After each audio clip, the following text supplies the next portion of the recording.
সাহিত্য সম্প্রদায় থিয়েটারগুলো স্বাধীনতা দিবস উপলক্ষে একটি অনুষ্ঠানের আয়োজন করেছে। স্বাধীনতা দিবস 15ই আগস্ট গৌরবের দিন, শহীদের রক্তে রাঙা স্বাধীনতার ঋণ। তোমারই পতাকা উড়ুক আকাশ জুড়ে, দেশপ্রেমের শপথ থাকুক হৃদয়ে জুড়ে। এই মাটির প্রতিটি কণা জানে স্বাধীনতা কোনো উপহার নয়, এটি অগণিত আত্মত্যাগের ফসল, অসংখ্য স্বপ্নে অমূল পরীক্ষা। কত নানা ইতিহাসের কথা, তার কত রচনাই হয়ে গেছে, তবু তাদের প্রত্যেকের অর্থে লেখা আছে আমার দেশ, আমার ধর্ম। স্বাধীনতা মানে শুধু পতাকা উত্তোলন নয়, স্বাধীনতা মানে সত্যের পথে অবিচল থাকা। স্বাধীনতা মানে মানুষের প্রতি মানুষের সম্মান, ঐক্যের শক্তিতে এগিয়ে চলা। দুর্নীতিকে না বলবো, অন্যায়ের সামনে মাথা নত করবো না, ভালোবাসা দিয়ে গড়ে তুলব এক শক্তিশালী ভারত। হে মোর ধন্য জন্মভূমি, জন্মতলে তুমি বারবার, শ্যামরূপে চির উজ্জ্বল পুণ্যতীর্থ তোমারই দরবার। সুজলা সুফলা তোমার কোলে জীবন আমরা করি উৎসব। মায়ের চরণে ভক্তি আমাদের, তুমি মোদের স্বর্গ।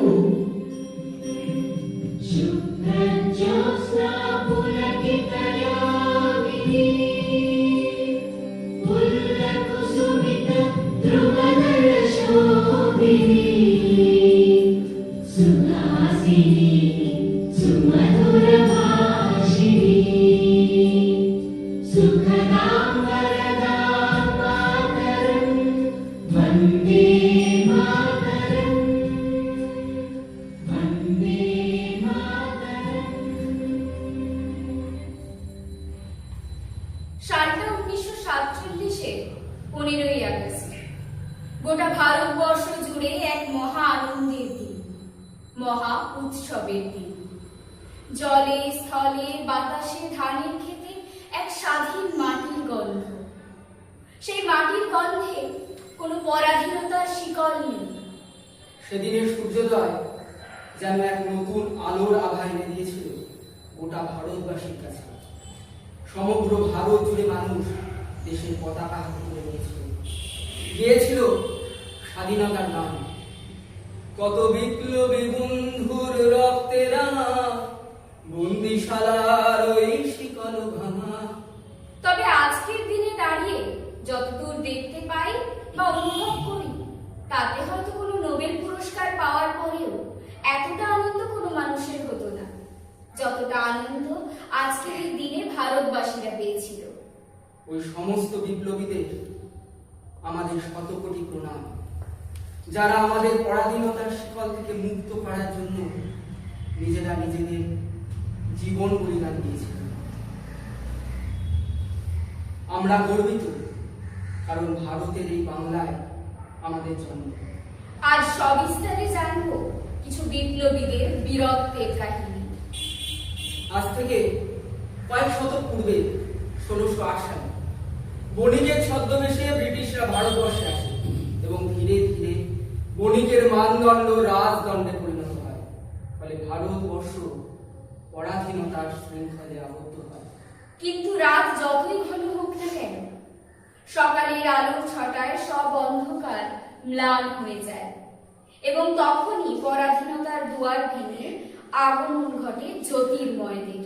স্বাধীনতা সংগ্রামী হিসাবে যার নাম সবার আগে মনে আসে, তিনি আর কেউ না, আমাদের প্রথম শহীদ ক্ষুদিরাম বসু।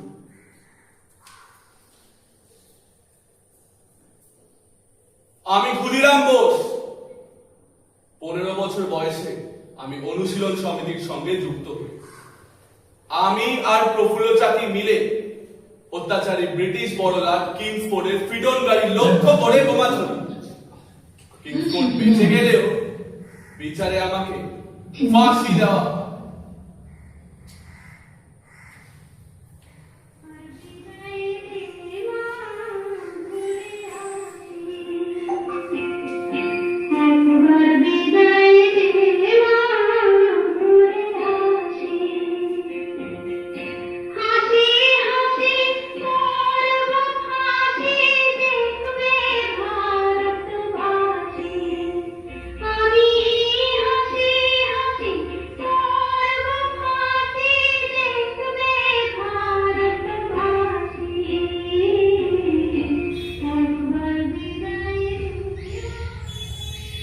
আমি মাস্টারদা সূর্য সেন।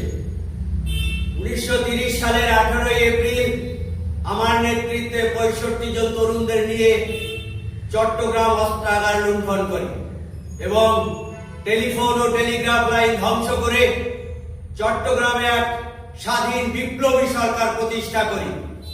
বিচারে আমার ফাঁসি হয়। শুধু তাই নয়, মাস্টারদা যে সকল নারীদের বিপ্লবী আন্দোলনে টেনে এনেছিলেন তাদের মধ্যে প্রীতিলতা ওয়াদেদার ও কল্পনা দত্ত ছিলেন অন্যতম।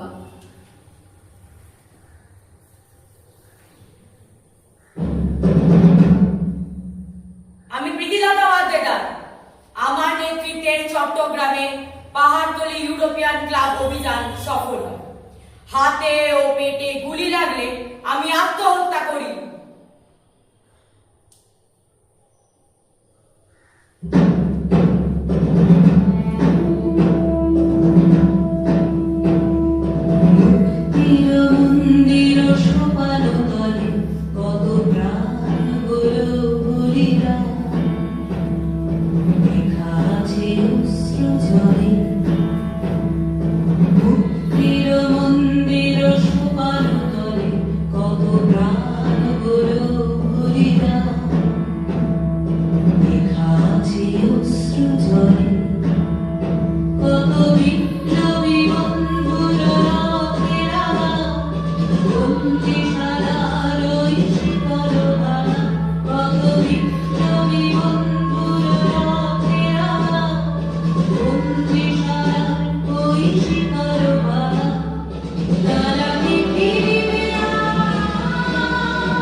এবারে আমরা স্মরণ করব বাংলার অলিন্দ যুদ্ধে বীর সেনানীদের।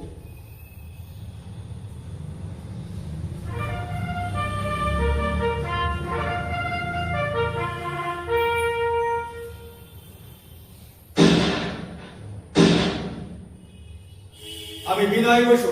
আমি বাদল গুপ্ত। আমি দীনেশ গুপ্ত।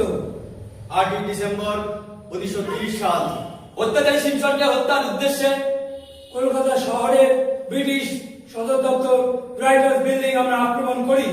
পরে আমি ধরা পড়ে মাথায় গুলির আঘাতে ক্ষতস্থানে আঘাত করে আমি মৃত্যুবরণ করি। লড়াইয়ের সময় পটাশিয়াম সায়ানাইড খেয়ে আমি আত্মহত্যা করি। ফাঁসি বিচারে আমার ফাঁসি হয়।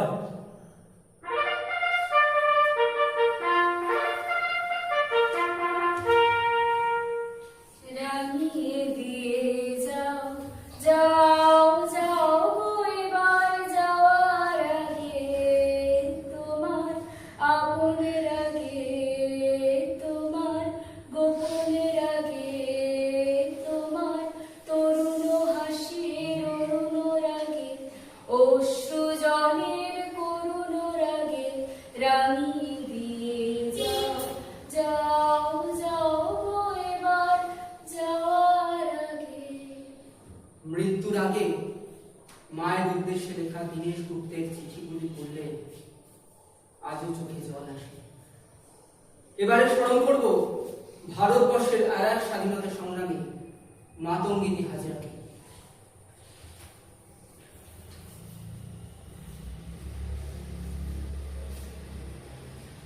বন্দে মাতরম। আমি মাতঙ্গিনী হাজরা।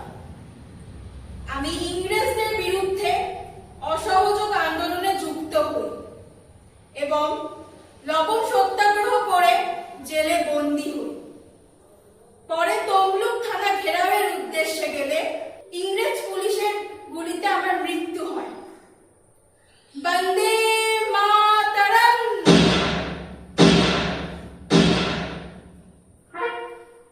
গুলি লাগলেও ভারতের পতাকাকে তিনি মাটিতে লুটোতে দেননি। কথায় বলে তলোয়ারের চেয়ে কলমের ধার অনেক বেশি। যার লেখার স্ফুলিঙ্গে মনের মধ্যে বিদ্রোহের আগুন জ্বলে ওঠে তিনি হলেন কবি কাজী নজরুল ইসলাম।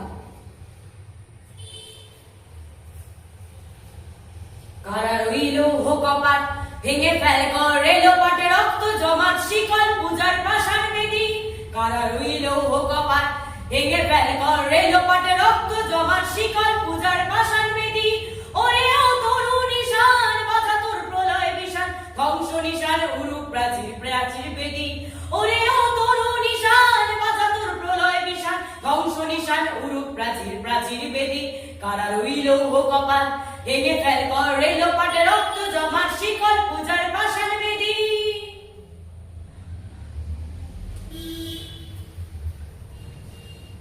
এবারে বলি সমগ্র বাঙালির মননে যিনি সর্বদা বিদ্যমান তিনি বিশ্বকবি রবীন্দ্রনাথ ঠাকুর। জালিয়ানওয়ালাবাগ হত্যাকাণ্ডের প্রতিবাদে তিনি ইংরেজদের দেওয়া নাইট উপাধি ত্যাগ করেন এবং ভাইসরয়কে একটি কড়া পত্র লেখেন। এবারে যাকে স্মরণ করব কবির ভাষাতেই বলি। চিত্ত যেথা ভয় শূন্য উচ্চ যেথাসীন, তিনি হলেন আমাদের নেতাজি।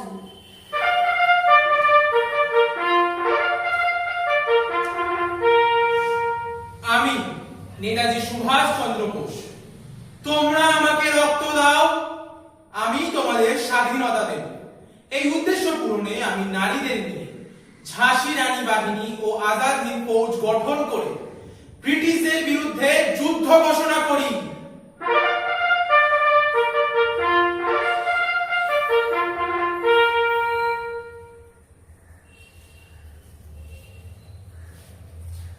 আজও এই বীর সেনা হঠাৎ অন্তর্ধান সমগ্র ভারতবাসীকে বেদনাতুর করে তোলে। তাই তো নেতাজির আসন আজও শূন্য। তোমার আসন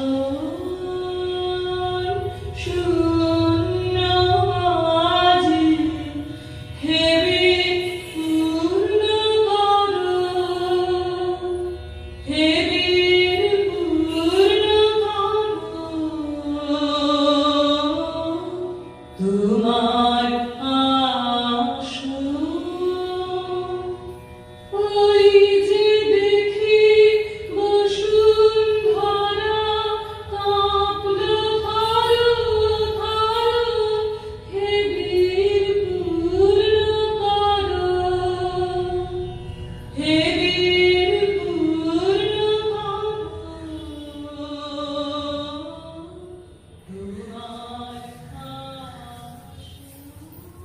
এরকম অগণিত স্বাধীনতা সংগ্রামীদের রক্ত ঝরা আত্মবলিদানের ফলে 1947 সালের 15ই আগস্ট আমরা স্বাধীনতা অর্জন